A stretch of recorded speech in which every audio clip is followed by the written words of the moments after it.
Yo, a grown man just got caught hiding upstairs in his own house while his so-called girlfriend melted down on livestream in front of thousands of people. And the woman he never legally cut ties with? She didn't tweet, didn't post, didn't blink, she just quietly walked out on Rick Ross's stage and made the whole internet forget the other one exists. This is not a love story, y'all. This is a full-blown public unraveling. And Claressa Shields really thought running her mouth every 48 hours was the winning move here? Before we get into it, like, subscribe, don't miss it, nah. Shamil Mackey, Papoose to the culture, was reportedly holed up upstairs at a Flint, Michigan residence while Claressa Shields, the undisputed women's boxing champ, ran a full emotional live stream downstairs by herself. The stream went live this week across Instagram and YouTube reaction channels, and clips are already saturating TikTok. Claressa really thought yelling into a phone while her man ghosted her from the second floor was gonna sell the fairy tale. Now let's pull the receipts, because the internet was watching every second. The Shade Room. Look, I need y'all to understand something before I even get into the quotes. This is not me making stuff up. Every single word I'm about to put on the table came out of somebody's actual mouth or somebody's actual keyboard. Pull up the tabs yourself. In her most recent livestream captured by Bro Real Life and Night and Day reaction channels this week, Claressa Shields addressed the trolls head-on and said, and I'm quoting her directly here, "Pap gon' be upstairs and at the fight and ringside cheering for his boo like he always is." Hello. Now hold on. Hold on. When I first read that, I had to sit back in my chair, take a breath, and read it again because bro, did she just confirm the man was upstairs? On her own livestream? Voluntarily? That's the dumbest flex I've ever heard somebody try to sell as a win. Bro said what? The Shade Room. Then, going back to earlier this year, in the widely circulated screenshots that made their rounds on Instagram and were broken down by BET News, Claressa reportedly texted Papoose expressing frustration that he'd not let her know he'd made it home safely. And Remy Ma, in that same reporting cycle, allegedly wrote the now infamous line, "Papoose is my husband." That one hit different. When I saw that quote, I had to do a double take because Remy said it flat. No emojis. No caps. No paragraphs.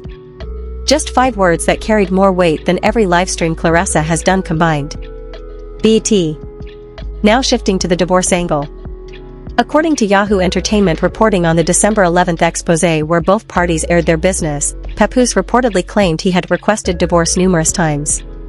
Remy's camp reportedly clapped back stating, and I'm quoting the substance here, that she hadn't filed previously for the sake of my daughter so she could go to school and it could be done peacefully and privately. When I read that, man, that's the calmest, coldest, most surgical clapback I've heard from a woman in this industry in years. She didn't scream. She didn't cry. She invoked her daughter and boom, the moral high ground was locked. Nah, Pap, you can't say that and expect people to take you seriously when the paperwork clearly hasn't moved the way you claim it has. Yahoo Entertainment. Then in May 2025, according to Power 105.1, Papoose reportedly filed and claimed Remy Ma cheated on him numerous times. But, and this is the part nobody talks about, the griot confirmed in follow-up reporting that as of now, Remy Ma and Papoose are still legally married. Yes, reports say a divorce petition has been filed, but it has not been finalized. Read that again. Slower this time. Filed but not finalized. Those are 2 entirely different animals in a courtroom. When I read that line, I was like, that's the whole ballgame right there. Power 105.1 The Griot via Facebook. And on the merch situation, according to the YouTube coverage from multiple hip-hop reaction channels this month covering the Claressa Shields new merch Live July 8, 2026 broadcast, Claressa launched a merch line including a $60 bobblehead, $50 hat, $10 cup, and jumpsuits. Fans in the comments were saying, and I'm paraphrasing the sentiment here directly, that it looked like she was running a Cash App merch sale out of her living room. $60. For a bobblehead. In the middle of a relationship livestream. That's the move of somebody who's desperate to convert emotional chaos into checkout revenue before the algorithm moves on. YouTube merch live coverage. Now that we got the quotes, let's connect the dots. Here's what nobody's laying out in a straight line. Remember that livestream? Dropped within days of Rick Ross announcing Remy Ma as his New York Beacon Theater special guest for July 10, 2026. Not a week later. Not 2 weeks later. Days.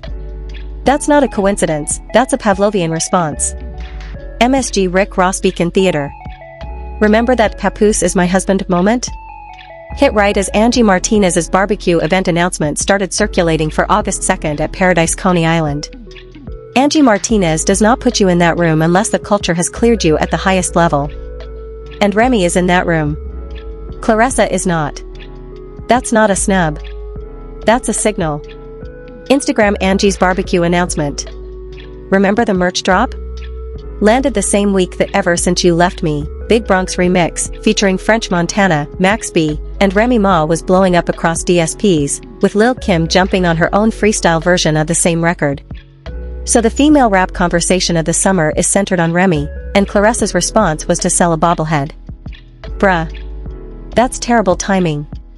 Spotify Big Bronx remix Reddit fresh video. The pattern? It's clean. It's clinical. It's borderline predictable. Remy Ma performs at the New York Knicks Championship Parade back in June, Claressa goes live. Rick Ross announces Remy on his beacon flyer, Claressa goes live. The Big Bronx remix trends, Claressa goes live. Every single milestone in Remy's resurgence gets answered inside 48 hours with a Flint broadcast. That's not organic content strategy. That's reactive counter-programming. Any smart advisor would have told her to log off and let the noise die. But apparently, nobody in that camp is telling her no. Instagram Knicks Parade post. And the behind-the-scenes context nobody wants to say out loud, Papoose and Remy Ma's marriage isn't some brief situation you dissolve with a signature. That's a 2016 legal marriage built on top of a relationship dating back to her incarceration, layered with joint reality TV appearances on Love and Hip Hop, joint business dealings, joint public branding. You don't unwind that on a live stream in Michigan. You unwind that in a courtroom in New York. And that courtroom hasn't ruled yet. So, opposition really thought her Flint broadcast was gonna dissolve 2 decades of paperwork? That's not how any of this works. But here's where it gets even more interesting. Now check this out, nobody's talking about the tell. Zoom into the specific word Claressa used, upstairs. Not at work. Not handling business. Not on a call. Upstairs. That word choice is a forensic footprint. When somebody has to specify a location inside their own home to prove their partner is present, that partner is functionally absent from the moment being documented. Real couples don't geolocate each other. They just exist in the same frame. The moment you're narrating your partner's floor position, you're not in a relationship, you're providing a witness statement. And opposition really didn't catch that? That's embarrassing detective work on her part. Now check this out, the phrase cheering for his boo like he always is. Zoom into those 3 words, like he always is. That's a defensive tick. That's the kind of language you use when the last several instances didn't feel like always and you're trying to retroactively pattern match. If it were actually always, you wouldn't need to say it. The always speaks for itself. It's the same energy as somebody saying I'm not mad, the sentence itself invalidates the claim. When you have to argue that your reality is normal, your reality is not normal. Now check this out, the merch pricing structure. A $60 bobblehead in July 2026 during a public relationship crisis. Zoom into the number 60. Why 60 and not 30? Because at $30, it's an impulse buy for a fan. At $60, it's a loyalty tax on the stan base. That's not marketing to the general public. That's marketing to the specific slice of the audience willing to pay a premium to signal team loyalty during a public relationship storm. It's a bunker strategy dressed up as a merch drop. And opposition thought her supporters wouldn't clock the math? Nah, the comments already clocked it. YouTube bobblehead backlash. Now check this out, the reaction on the way out of the 2026 BET Awards. According to the Shade Room's coverage, cameras captured Papoose forgetting to smile while stepping out with Claressa. That's not a candid photograph problem. That's a body language leak. Zoom into the micro-expression. A man who's marketing himself as the proud partner at a major industry awards ceremony does not forget to activate his face. That is not forgetfulness, that is fatigue. And fatigue is what emotional maintenance looks like when the maintenance has been going on too long. The Shade Room via Facebook. Now check this out on the legal fine points. Under New York domestic relations law, marital assets acquired between the date of marriage and the date of a filed and served divorce action are subject to equitable distribution.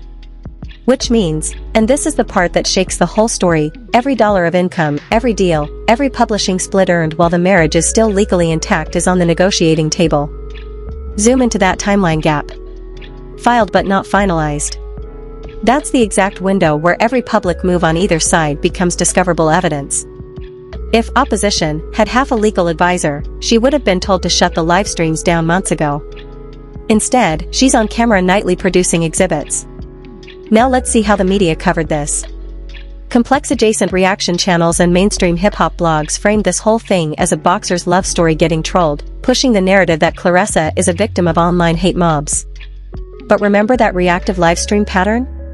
That's not the behavior of a victim. That's the behavior of somebody chasing a spotlight that keeps moving. The framing doesn't match the receipts.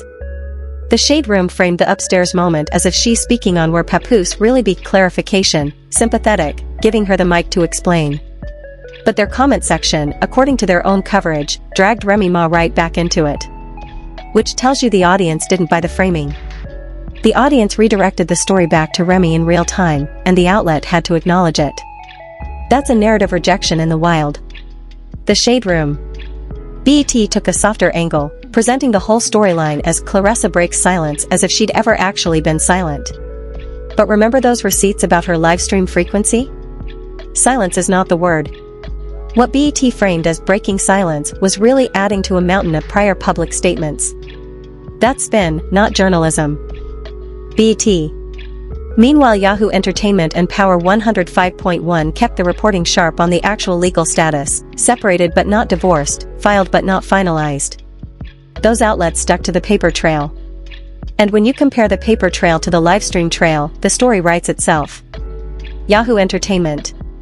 Now the counter-narrative from Claressa's supporters is that this is all just misogynoir, a black female champion getting picked apart for daring to date publicly. And listen, that critique has moments where it lands in general. But those are the same supporters who thought a $60 bobblehead during a public breakdown was a boss move. The receipts don't lie. The media trying to spin this soft for opposition can't outrun the timeline. The behavior is the behavior.